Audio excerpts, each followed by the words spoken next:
Bonjour à toi qui me regarde. Mon nom c'est Douglas Fokam. Je suis afro-entrepreneur. Bienvenue sur la chaîne Réalité Afro Business. Ici, je partage avec toi des astuces et des réalités du business en Afrique qui vont t'aider comme ça à te lancer facilement parce que à travers ma chaîne et toutes les vidéos que je poste ici toutes les semaines, tu vas en fin de compte assembler beaucoup d'expériences qui vont te permettre de te lancer très facilement.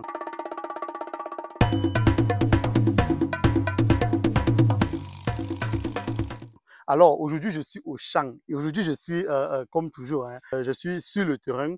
Là, on est dans notre plantation familiale, située exactement à Baleng, non loin du lac Baleng. Donc, si on regarde bien, on voit que la terre autour de moi, elle est noire.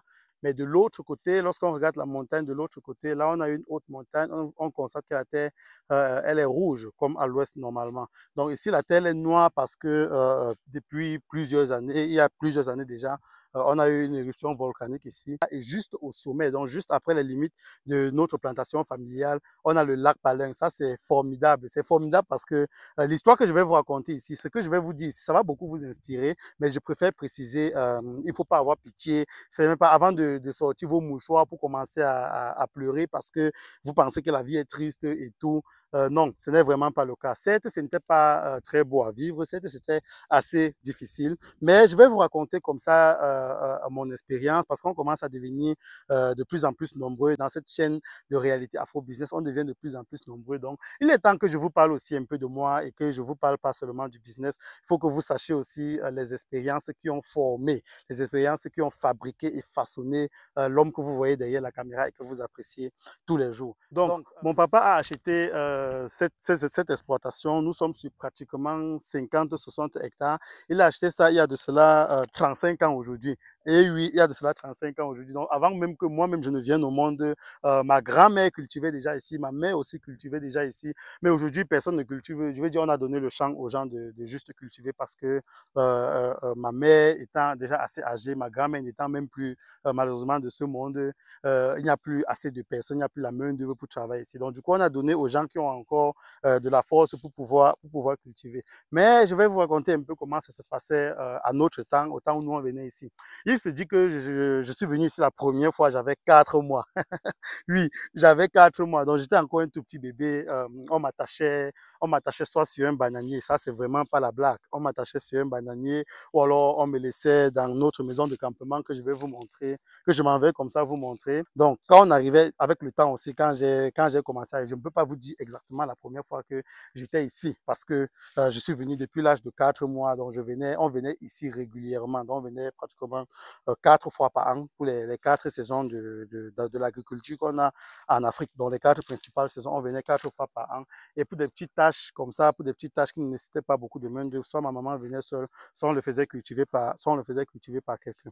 Donc, du coup, quand on venait ici pour cultiver, comme je dis, ce sont là les choses qui m'ont façonné. C'est aussi de là que vient mon goût, le goût pour l'agriculture et l'élevage, parce que ici à Baleng, j'ai appris énormément de choses, énormément. Donc déjà, même que quand on travaillait, quand on travaillait et qu'on arrivait au niveau du sommet, on allait contempler le lac Baleng. Et je vous jure que si vous avez la possibilité d'arriver un jour au Cameroun, allez à Baleng, aller au niveau du lac Baleng parce que c'est pas très loin de la ville de Bafoussam.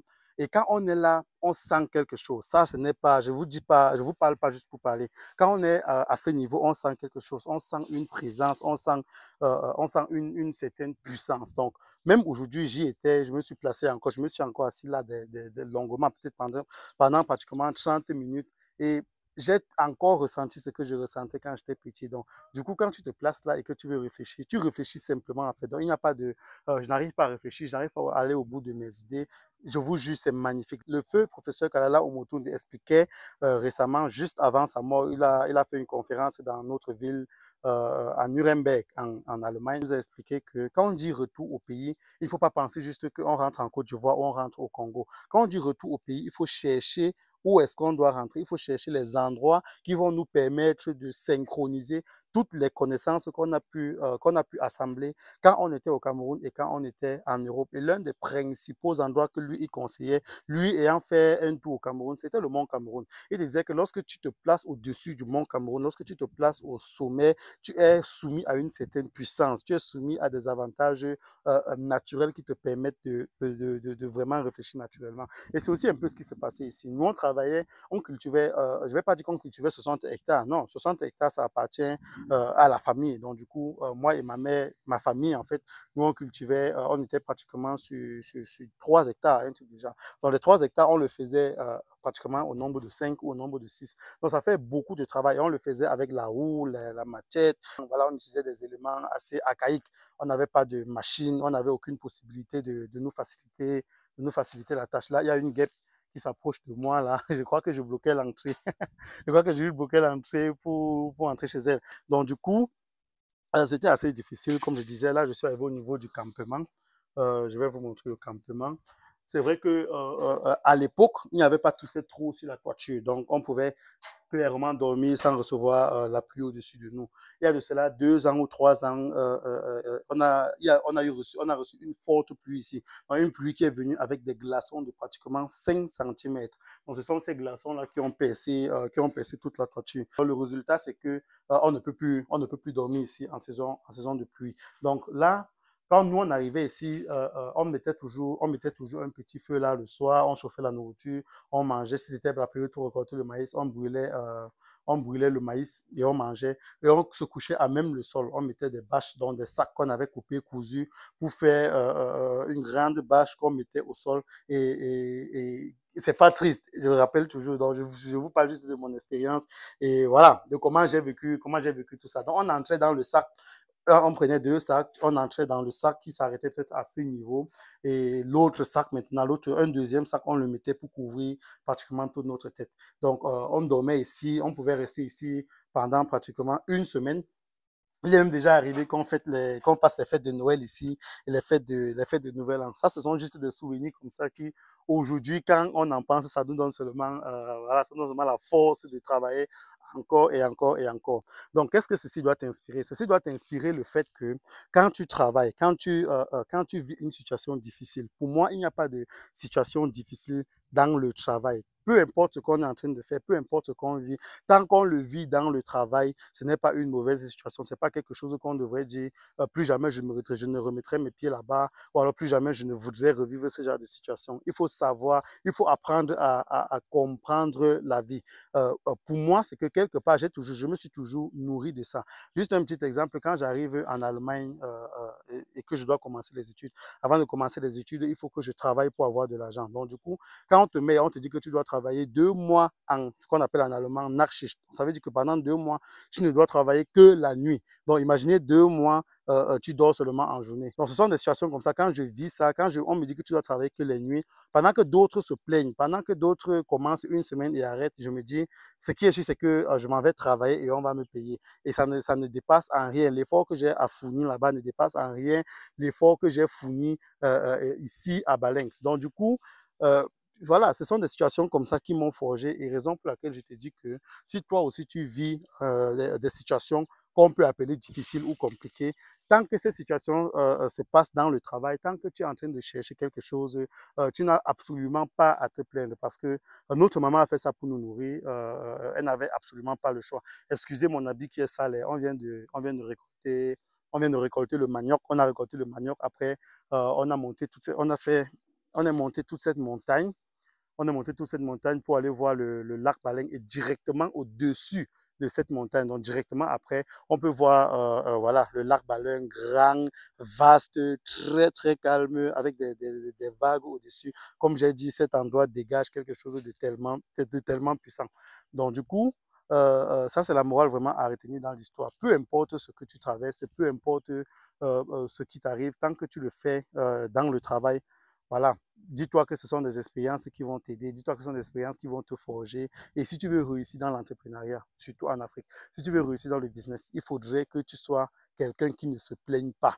Il ne faut pas avoir l'habitude de beaucoup te plaindre. C'est vraiment ça, c'est quelque chose qui va te tuer dans le business. Pourquoi? Parce que quand tu te plains, tu attires vers toi des ondes négatives. Quand tu te plains constamment, quand tu ne vois pas ce qui fonctionne dans ta vie, tu t'appuies juste sur ce qui fonctionne et tu parles aux gens tous les jours. J'ai lancé une ferme, on m'a volé. J'ai lancé un projet, je ne vois plus l'argent. J'ai lancé un projet, on a capoté. Quand tu te plains beaucoup, tu n'attires vers toi tout ce qui peut t'arriver. Le meilleur qui peut t'arriver ne peut être que quelque chose avec un peu de négatif. Donc, il ne faut pas avoir cette mentalité-là de beaucoup se plaindre comme le font beaucoup de nos frères africains.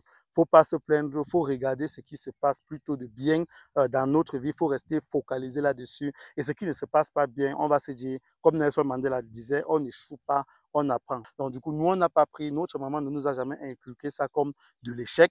Elle nous a inculqué ça vraiment comme une phase d'apprentissage. Il fallait que on vienne ici, on travaille une semaine ou 2 semaines, qu'on attende la voiture pour rentrer encore pendant pratiquement 2 jours. Et une fois qu'on est rentré, qu'on tombe même malade souvent parce que tellement le travail était difficile, mais pas triste, le travail était tellement difficile et on changeait comme ça complètement de climat parce qu'ici, on a un climat un peu différent de l'endroit où on vivait à Banjul.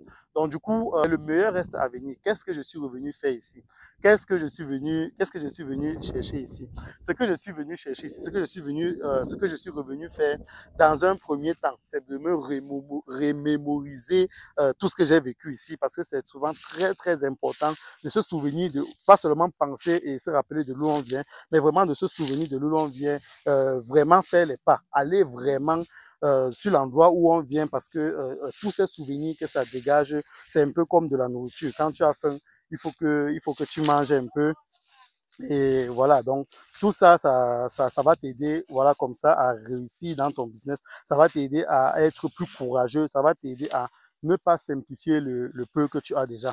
Donc du coup, on voit, voilà, les gens avec qui je suis venu, ils sont en train de se moquer de moi. N'ont pas encore compris le principe du partage d'expérience. Ça reste toujours un peu bizarre quand on te voit devant la caméra en train de bavarder. Donc la deuxième chose que je suis revenu faire ici, c'est d'essayer de changer les choses parce que justement, ça ne sert à rien d'avoir travaillé ici, ça ne sert à rien d'avoir vécu tout ça, être allé à l'école et revenir, laisser les gens continuer à travailler dans des conditions pareilles. Là, nous, à l'époque, nous, on utilisait du matériel archaïque. Donc, c'était beaucoup de travail qu'on faisait ici, alors que les choses peuvent aller beaucoup plus rapidement si on a un tracteur ou alors si on a, voilà, si on a des machines, si on a des machines agricoles. Donc, du coup, je suis venu avec un expert qui s'y connaît dans les machines agricoles. C'est vraiment un génie dans le domaine des machines agricoles. Je vous l'ai présenté dans la dernière chaîne quand j'étais à Ecomcam. Donc, du coup, lui, je suis venu ici avec lui pour qu'on regarde un peu les qualités, pour qu'on analyse la qualité de la terre, pour qu'on analyse aussi la pente, l'angle de la pente des montagnes où notre espace agricole est situé. Et avec ça, on pouvait maintenant mieux décider, mieux juger qu'est-ce qu'on va cultiver ici et quel type de machine agricole est-ce qu'on peut acheter pour cultiver ici plus tard. Donc, mon objectif ici, c'est de revenir ici, pas forcément pour cultiver toutes les 60 hectares familiales, mais vraiment de venir montrer aux gens que ouvrez les yeux, allez regarder un peu ailleurs comment les autres font. Et les machines agricoles, croyez-moi, ça ne coûte pas si cher que ça parce que quand on parle de tracteur, un tracteur avec tous les équipements qui vont avec, ça va te coûter cher. Mais on a aussi des machines à bas prix, on a des machines semi-archaïques. Ça veut dire que tu as un moteur, donc toi tu portes juste la machine et le moteur devant va faire tout le travail. Il va te faire s'aimer, il va te faire cultiver, il va te faire récolter. Donc vraiment, il faut aussi vraiment regarder les choses dans ce sens. Tu pourrais acheter les machines en Europe ou en Amérique ou en Chine ou alors peut-être même au Cameroun parce qu'on a aujourd'hui des gens qui fabriquent déjà certaines machines localement.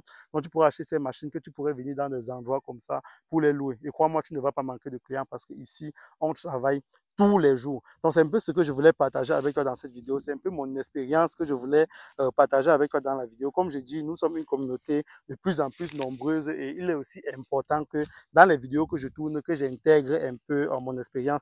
Déjà que j'intègre mon expérience personnelle, mais que j'intègre aussi un peu du côté privé, donc un peu le côté privé qui m'a permis aujourd'hui d'avoir un certain, je vais dire, un petit succès comme ça dans le business. Restons humbles, même si on est Camerounais, parce qu'on dit que les Camerounais ne sont pas humbles. Mais donc, avant d'être Camerounais, on est d'abord Africain, l'Afrique avant tout. Merci à toi d'avoir regardé cette vidéo. J'espère qu'elle t'a inspiré. J'espère que tu sauras, dans ta propre histoire, retirer cette partie-là. Peut-être que tu as toujours considéré comme une mauvaise expérience ou alors une vie assez triste.